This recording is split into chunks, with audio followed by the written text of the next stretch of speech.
Essa notícia você precisa saber com exclusividade. Eu peço que você pare tudo o que você está fazendo, porque a maldade é tanta para colocar o maior líder da direita conservadora na papuda, meu irmão, que agora a esquerda entra em pânico devido novos divulgamentos aí que apontam que Cláudio Castro, Tarcísio, Zema, qualquer um deles que representem o povo brasileiro para presidente em 2026 ganha desse desgoverno que não apoia a segurança pública. Já falou isso declaradamente. O povo já não aguenta mais essa sobrecarga de impostos altíssimos para viagens que eles esbanjam aí nos corredores e nos porões de países de primeiro mundo com o seu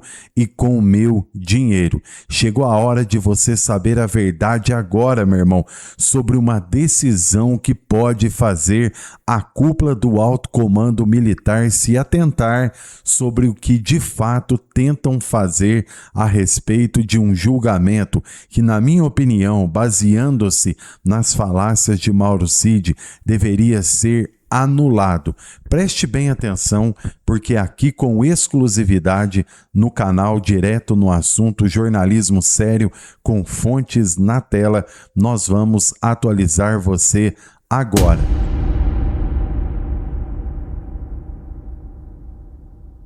O cerco se fecha ao capitão.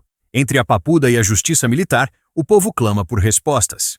A defesa de Bolsonaro tem uma carta na manga para derrubar a condenação. A nação brasileira prende a respiração diante de um cenário que muitos enxergam como sem precedentes na nossa história recente.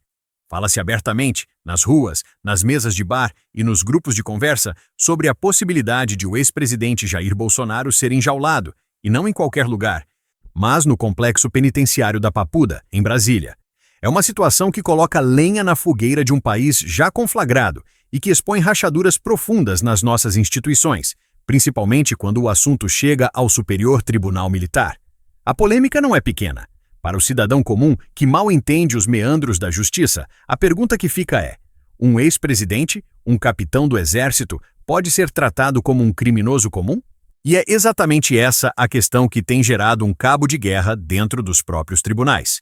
De acordo com informações que circulam e com a voz de ministros do Superior Tribunal Militar, por ser um oficial das Forças Armadas, mesmo estando na reserva, o capitão Bolsonaro teria, por direito, de cumprir qualquer eventual pena em uma instalação militar, não em um presídio comum, misturado com criminosos de todos os tipos. Um ministro do Superior Tribunal Militar, em conversa nesta sexta-feira, dia 7 de novembro do ano de 2025, foi claro ao afirmar: oficiais das Forças Armadas cumprem pena em carceragem militar. Essa é a lei, essa é a tradição. Essa é a dignidade militar que muitos se recusam a ver pisoteada. Essa interpretação, segundo o mesmo ministro, é compartilhada por diversos outros membros do tribunal, apesar de não ser uma posição oficial e institucional. O Superior Tribunal Militar, diga-se de passagem, é composto por 15 juízes, sendo 10 militares e 5 civis. É um tribunal que, como muitos outros órgãos neste Brasil turbulento, tem vivido seus próprios momentos de tensão. Não faz muito tempo, seus magistrados protagonizaram discussões e críticas públicas ao debaterem a própria herança do regime militar, mostrando que as divergências são profundas e que os princípios estão em jogo. A alma das Forças Armadas e a honra de seus integrantes parecem estar sob escrutínio, com muitos temendo que um precedente perigoso seja aberto. A ideia da defesa de Bolsonaro é apresentar um novo recurso chamado de embargos infringentes, que podem levar o caso da turma para o plenário do STF e, em tese, teriam o poder de modificar uma decisão. Sem adiantar futuros embargos infringentes, o voto do ministro Fux vem demonstrar que as ilegalidades trazidas pela defesa ao final da ação penal não se confundem nem são resolvidas pelo quanto analisado quando do recebimento da denúncia, afirmou o time jurídico de Bolsonaro, capitaneado pelos advogados Celso Vilardi e Paulo Amador Bueno, ao protocolar os embargos de declaração. Mas a palavra final sobre o local onde o ex-presidente poderá cumprir sua pena, caso ela se concretize, repousa nas mãos de outro tribunal, o Supremo Tribunal Federal e, mais especificamente, em sua primeira turma. Com a recente saída do ministro Luiz Fux, este colegiado é, hoje, formado por 4 ministros: Alexandre de Moraes, Carmen Lúcia, Cristiano Zanin e Flávio Dino. É um grupo pequeno, mas com poder gigantesco para definir os rumos de um país e, neste caso, o destino de uma das figuras políticas mais divisivas e amadas da história recente. E o que se fala nos corredores? O que assusta o cidadão que ainda acredita na justiça é que o ministro Alexandre de Moraes já teria avaliado imagens da cela especial que estaria sendo preparada para o ex-presidente lá na Papuda. Uma cela especial, sim, mas ainda assim na Papuda, um presídio comum, ignorando os apelos e a legalidade defendida pelo Superior Tribunal Militar. Isso não soa como pressa em julgar e condenar? Não soa como um veredito que, para muitos, já estava escrito? A notícia mais recente, e que abalou as estruturas da base conservadora e de todos aqueles que veem neste processo uma perseguição política, veio no mesmo dia 7 de novembro do ano de 2025. A primeira turma do Supremo Tribunal Federal formou unanimidade de votos para rejeitar um recurso e, assim, manter a condenação do ex-presidente Jair Bolsonaro. Uma condenação que fala em 27 anos e 3 meses de prisão, em um julgamento que trata de uma suposta tentativa de golpe. O julgamento ocorreu no plenário virtual, um ambiente online do Supremo Tribunal Federal, onde os ministros analisam e votam sem a necessidade de estarem fisicamente reunidos. O recurso em questão eram os chamados embargos de declaração, um tipo de instrumento legal que a defesa usa para pedir esclarecimentos sobre omissões, contradições ou obscuridades nos votos. Em teoria, os embargos de declaração não têm o poder de mudar substancialmente as penas, são mais para ajustar o texto. Mas a sensação que fica é de que, neste caso, nenhum milímetro foi cedido à defesa. O julgamento no plenário virtual tinha previsão para se estender até a sexta-feira seguinte. Em tese, durante esse período, os ministros poderiam ainda mudar seus votos. Mas a unanimidade já foi formada, com os 4 ministros da primeira turma, Alexandre de Moraes, Flávio Dino, Cristiano Zanin e Carmen Lúcia, votando pela rejeição. Eles também votaram para rejeitar os recursos de outros 6 réus que foram condenados pela mesma tentativa de golpe. E para o povo que acompanha e sofre, cada passo desses parece um novo prego no caixão da esperança por justiça imparcial. É um sinal de que a balança está pesando forte e para um só lado. O que é mais assustador é a velocidade e a forma como as coisas estão acontecendo.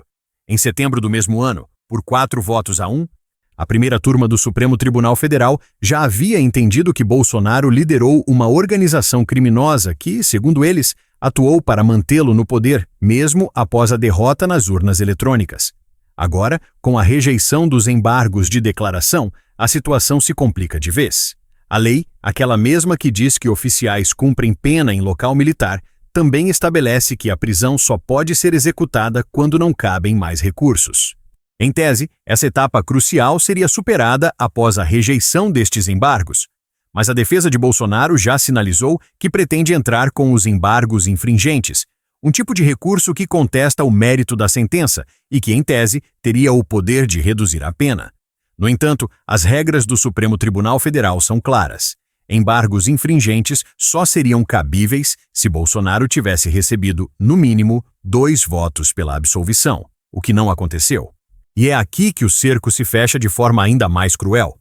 Caso a defesa do ex-presidente apresente os embargos infringentes, o relator do caso, ministro Alexandre de Moraes, tem o poder de entender que eles não são cabíveis neste caso e que, na verdade, têm um propósito meramente protelatório, ou seja, de atrasar o inevitável. Se isso acontecer, a prisão poderá ser decretada antes mesmo que os embargos infringentes sejam analisados.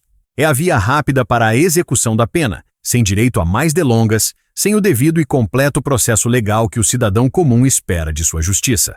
Parece que não há mais para onde correr, nem para onde apelar. A sensação é de que o jogo tem cartas marcadas e o tempo está se esgotando, não apenas para o ex-presidente, mas para a própria credibilidade do nosso sistema judiciário. E para piorar o que já é grave, vem à tona a questão da saúde do ex-presidente.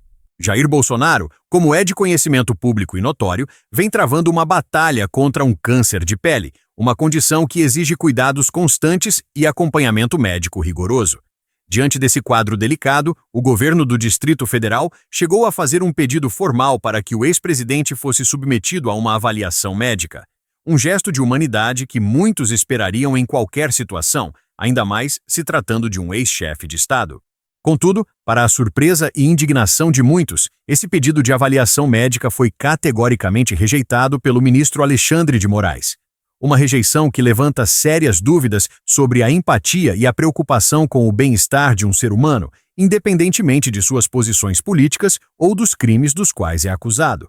Parece que, para alguns, a pressa em condenar e prender supera qualquer consideração humanitária ou legal que, em outras circunstâncias, seria garantida a qualquer cidadão. O que se desenha diante dos olhos do povo brasileiro é um cenário de profunda preocupação. A nação se vê refém de tensões institucionais que parecem corroer as bases da democracia. O tratamento dado ao ex-presidente, a insistência em colocá-lo em uma penitenciária comum, a aparente celeridade em rejeitar seus recursos, tudo isso alimenta a narrativa de que existe uma perseguição política em curso. É como se eles quisessem, a todo custo, prender o maior líder conservador que o Brasil viu nas últimas décadas, calar uma voz que ainda ressoa forte em grande parte do eleitorado. A questão não é apenas sobre Jair Bolsonaro, mas sobre o futuro da nossa justiça. Se um ex-presidente, com toda a sua história militar e representatividade, pode ser tratado dessa forma, o que esperar do tratamento dado ao cidadão comum? Que garantias de um processo justo e imparcial restam para quem não tem voz, não tem poder, não tem influência? A balança da justiça parece desequilibrada e a preocupação com a imparcialidade dos julgamentos se torna um clamor que ecoa em cada canto do país. O Brasil merece respostas, merece transparência e, acima de tudo, merece uma justiça que seja cega para as cores partidárias e que trate a todos com a mesma dignidade e respeito à lei. O que se vê, no entanto, é uma tensão crescente e um sentimento de que a justiça, para muitos, está sendo seletiva e, talvez, cruel. E neste compasso, a esperança de um Brasil mais justo e equânime parece se esvair, dia após dia, com cada nova decisão que vem dos palácios da justiça.